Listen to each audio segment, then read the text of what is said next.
और पानी 2 दिन के बाद आता था, तो मुझे बहुत प्रॉब्लम होती थी। छोटे छोटे बर्तन भी भर लूं। ये छोटे छोटे बर्तन बहुत काम आते हैं। जिसका दिल छोटा होता है ना, उसे ये नहीं पता होता कि उसका दिमाग भी छोटा है। क्योंकि आंटी को रात में डर लगता था, और अगर आंटी को रात को किचन में से पानी लेना होता था ना, तो आंटी मुझे नींद में से उठाकर साथ में पानी लेने के लिए लेकर जाती थी। वो अमीर और गरीब में बहुत ज़्यादा भेदभाव करते थे। मतलब निकल गया तो पहचानते ही नहीं। अपना काम बनता तो भाड़ में जाए जनता। अगर आप भी एक भलाई करने वाले हैं तो आप ये बात बहुत अच्छे से जानते होंगे।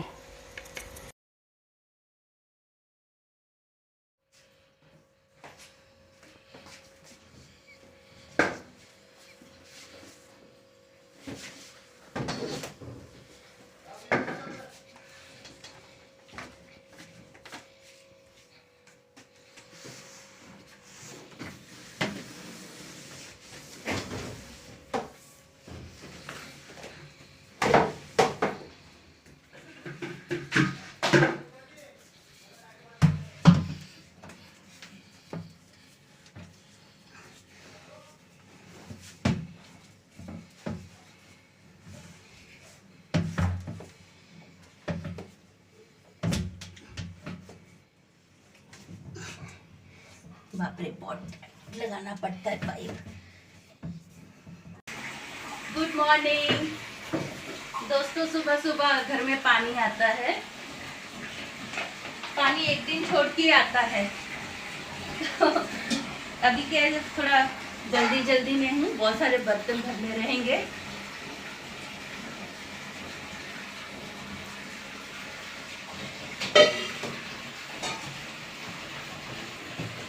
ये देखिए, मेरे पास एक पानी का ड्रम भी है, और ये है 2 छोटे ड्रम है, और कुछ छोटे छोटे बर्तन रहेंगे। बात करते करते धीरे धीरे रखती जाती हूँ। ये एक लाल टब है। ये कुकर भी भरूंगी मैं, ताकि देखो हुई काफी टाइम लगेगा टाकी भरने में। तब तक हम लोग बर्तन रखते जाते हैं।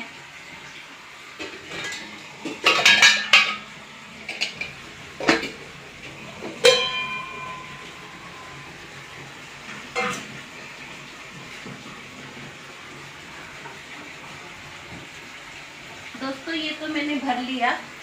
छोटे छोटे बर्तन इधर से भर लिए थे मैंने। ये क्या, बर्तन धोने में मुझे ना इजी रहता है।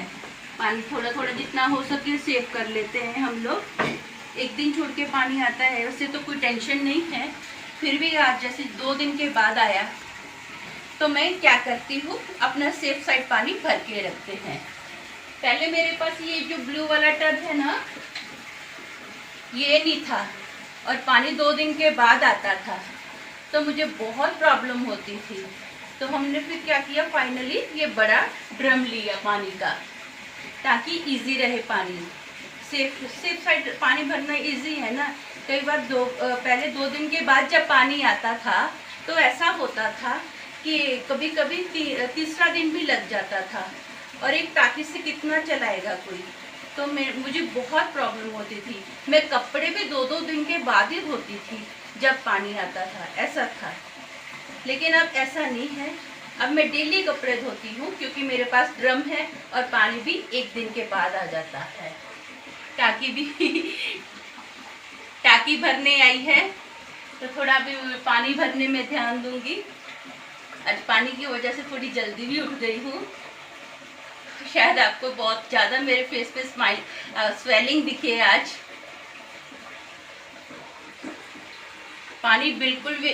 हम लोग पानी बिल्कुल भी वेस्ट नहीं करते हैं दोस्तों। आप भी जितना हो सके पानी की बचत कीजिए।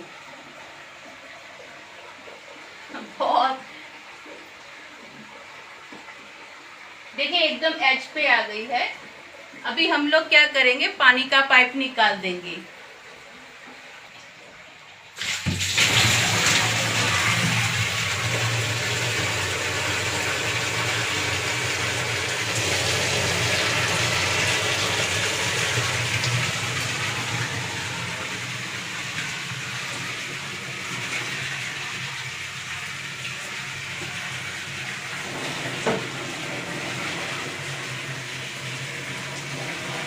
मैं बड़ा ड्रम भर रही हूँ।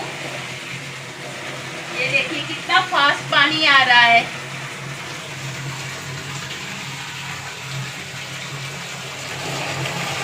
देखिए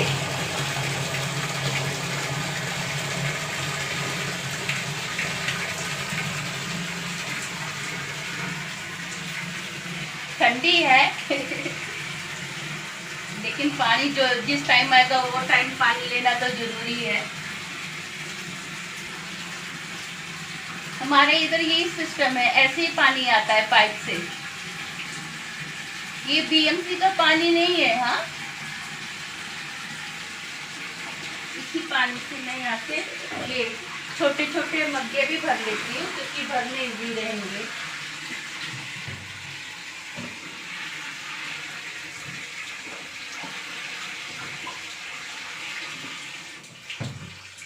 इसमें भी चेक कर लेती पानी है। हाँ, लाल ड्रम में तो है इसमें। चलो बड़ा ड्रम तो हो गया। अभी ये सफेद वाला भर रही हूँ।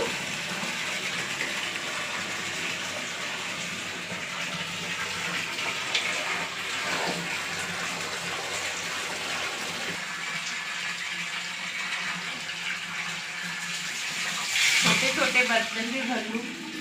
ये छोटे छोटे बर्तन बहुत काम आते हैं।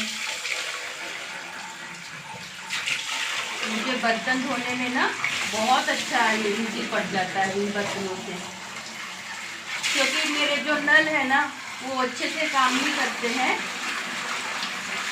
नल में बहुत स्लो पानी आता है।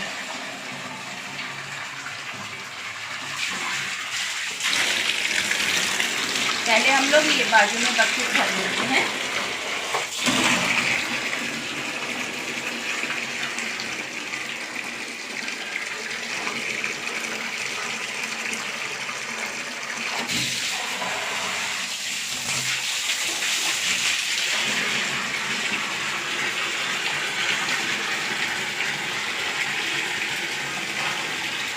लास्ट का ये मेरा लाल ड्रम रहता है। लास्ट में ये लाल ड्रम भर देती हूँ।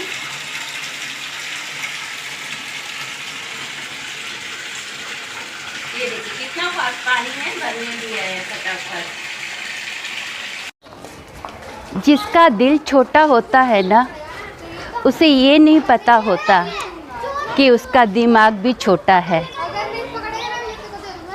तो आज का वीडियो इसी टॉपिक पर है। हेलो दोस्तों, मेरा नाम अमन है। मैं आप सभी का मेरे YouTube चैनल 50-50 ब्लॉग में स्वागत करती हूँ। उम्मीद करती हूँ कि आप सभी अच्छे और स्वस्थ होंगे। इस वीडियो को शुरू करने से पहले मेरी आपसे रिक्वेस्ट है कि आप सभी मेरे YouTube चैनल 50-50 ब्लॉग को सब्सक्राइब कर लीजिए, लाइक कीजिए, शेयर कीजिए और हाँ, कमेंट भी ज़रूर कीजिए।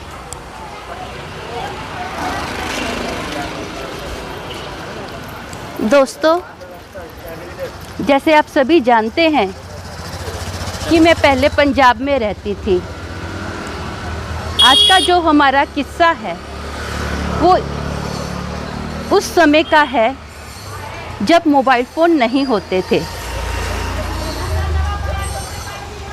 मेरे घर पर तो लैंडलाइन फ़ोन भी नहीं था, लेकिन हमारे पड़ोसियों के घर पर था। तो हमने अपना नंबर हमारे रिश्तेदारों को, अपने पड़ोसियों का नंबर दिया हुआ था। हमारे जो पड़ोसी थे उनकी फैमिली में अंकल, आंटी और उनकी एक बेटी रहती थी। अंकल जॉब करते थे। अंकल को जॉब करने के लिए एक शहर से दूसरे शहर में 2 घंटे का टाइम लग जाता था। तो अंकल कई बार क्या करते थे, जब अंकल को काम से लेट हो जाता तो अंकल उसी जगह रुक जाते जहाँ पर अंकल जॉब करते थे। भले मैं एक शहर में रहती थी, लेकिन वो जो शहर था ना, बहुत छोटा था। वहाँ पर जो बसेस आती थी वो बहुत लंबे गैप के बाद आती थी, और मेरे टाइम पर बस की नाइट सर्विस भी नहीं थी। तो अंकल को इसीलिए जहाँ पर वो जॉब करते थे रात को रुक जाना पड़ता था, क्योंकि अंकल को काम से देर ही हो जाती थी और बस सर्विस तो है नहीं थी। तो आंटी क्या करती थी, आंटी रात को मुझे अपने घर पर सोने के लिए बुलाती थी, क्योंकि आंटी को रात में डर लगता था। तो इसीलिए आंटी रात को मुझे अपने घर पर सोने के लिए बुलाती थी।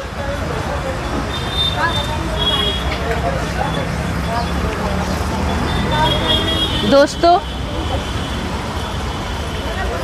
आज हम थोड़ा और मेन मार्केट में आए हैं, जहाँ पर मैं रहती हूँ। थोड़ा रोड साइड ज़्यादा बाहर आई हूँ। मुझे मेडिकल से दवाई लेनी थी शुगर की, तो आप बाहर का भी ज़्यादा आज देखेंगे सीन। जैसे कि मैंने बताया कि आंटी रात को सोने के लिए खुद के घर पर मुझे बुलाती थी। आंटी अपने बेड पर ही मुझे सुलाती थी, और अगर आंटी को रात को किचन में से पानी लेना होता था ना, तो आंटी मुझे नींद में से उठाकर साथ में पानी लेने के लिए लेकर जाती थी। जैसे कि मैंने आपको बताया कि आंटी को रात को डर लगता था। ऐसा कई सालों तक होता रहा। आंटी के घर पर मैं कई साल सोई हूँ, क्योंकि मेरे जो दादा थे ना, और आंटी के ससुर बहुत अच्छे दोस्त थे। तो मेरे घर वाले जब अंकल नहीं होते थे तो आंटी के घर पर मुझे सोने के लिए भेज देते थे। दोस्तों, जो मेरे अंकल आंटी थे ना, वो अमीर और गरीब में बहुत ज़्यादा भेदभाव करते थे। आंटी जो थे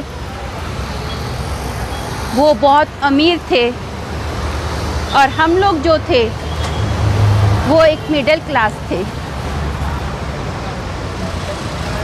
तो आंटी अपने फ़ायदे के लिए हमें अपने घर पर बुलाती थी।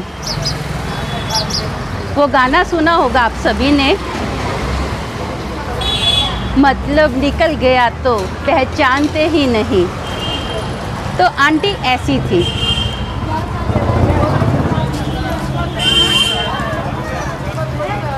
अंकल जब घर पर होते थे ना, और हमारा किसी रिश्तेदार का फ़ोन आंटी के घर पर दिन में आता था, तो आंटी मुझे या मेरे घर में से किसी को भी नहीं बुलाती थी।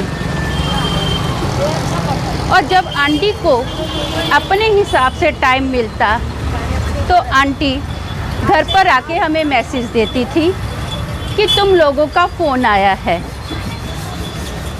मैं जब मुंबई में आई ना, तो मैंने ये कहावत सुनी थी, अपना काम बनता तो भाड़ में जाए जनता। आपके आसपास भी आपके आसपास भी ऐसे बहुत से लोग होंगे जो आपको अपने मतलब के लिए इस्तेमाल करते होंगे। तो ऐसी थी हमारी आंटी। आप मुझे बताना कि आपके आसपास कुछ ऐसे लोग हैं, कमेंट ज़रूर करना। नहीं तो मैं इस आंटी को आंटी नंबर 1 का टैग दे दूंगी।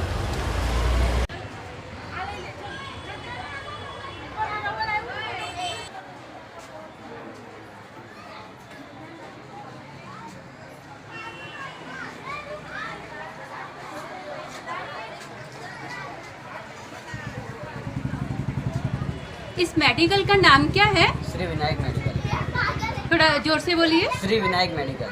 जी, थैंक यू। मैं अभी मेडिकल पर आई हूँ।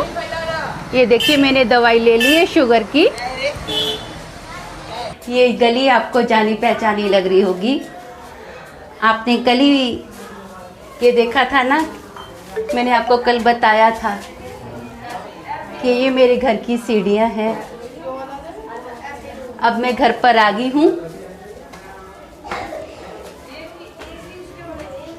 अभी हम लोग कौन से फ्लोर पे हैं? दूसरे फ्लोर पे आ गई हूँ।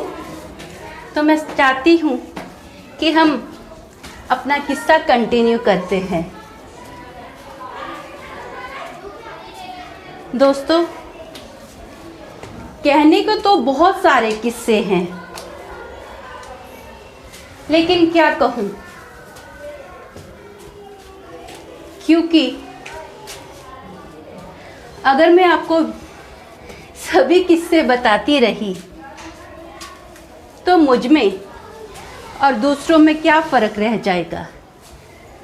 दोस्तों, अब मैं घर पर आ गई हूँ। घर में बिल्डिंग में थोड़ा काम चल रहा है, तो पीछे से बहुत ज़्यादा आवाज़ होगी। मैं थोड़ा लाउड बोलने की कोशिश करूँगी ताकि आपको मेरी आवाज़ पूरी क्लियर समझ में आए। तो हम अपना किस्सा कंटिन्यू करते हैं। आज मैं घर में हरे मूंग की दाल बना रही हूँ, तो तड़के के लिए मुझे प्याज काटने हैं। तो मैं प्याज काटते काटते अपना किस्सा आपके साथ कंटिन्यू करती हूँ। दोस्तों, मैं आपको एक बहुत ही बेहतरीन पिक्चर का नाम बताती हूँ। इस पिक्चर का नाम है लाखों में एक। इस मूवी के जो हीरो हैं वो महमूद सर हैं। महमूद सर अपने ज़माने के बहुत ही बेहतरीन एक्टर थे। महमूद सर जिस मूवी में कॉमेडियन का काम करते थे और उस मूवी का हीरो कोई और होता था, तो महमूद सर हीरो से भी ज़्यादा पेमेंट लेते थे। वो एक बहुत ही बेहतरीन अदाकार थे। दोस्तों, मैं आप सभी को प्रेरित करती हूँ कि आप ये मूवी ज़रूर देखें। ये मूवी YouTube पर भी अवेलेबल है। अगर आप चाहते हैं तो मैं आपको इसका लिंक डिस्क्रिप्शन में दे दूँगी। इस मूवी में महमूद सर एक भलाई करने वाला आदमी है और उस भलाई करने वाले मनुष्य के साथ क्या क्या होता है ये आप मूवी देखकर जान ही जाएंगे। अगर आप भी एक भलाई करने वाले हैं तो आप ये बात बहुत अच्छे से जानते होंगे। मैं तो बस इतना ही कहूँगी कि नेकी कर और दरिया में डाल, क्योंकि बुराई के किस्से तो बहुत सारे हैं। किसी को मेरी बात बुरी लगी होगी और किसी की बात मुझे बुरी लगी होगी। तो आज के किस्से हम यहीं पर ख़त्म करते हैं। तो आपने मेरी ज़िंदगी के बारे में तो थोड़ा जान ही लिया है। अब उसी टॉपिक पर थोड़ी कविता भी सुनिए। ये 50-50 ब्लॉक का स्टाइल है, थोड़ी ज़िंदगी थोड़ी कविता। ये नज़रों का एक धोखा है बस, ये नज़रों का एक धोखा है बस, जो दिखता है वो असल में नहीं। वक्त बदलते ही लोग भी बदलेंगे, मुसीबत में साथ कोई होता नहीं, मुसीबत में साथ कोई होता नहीं।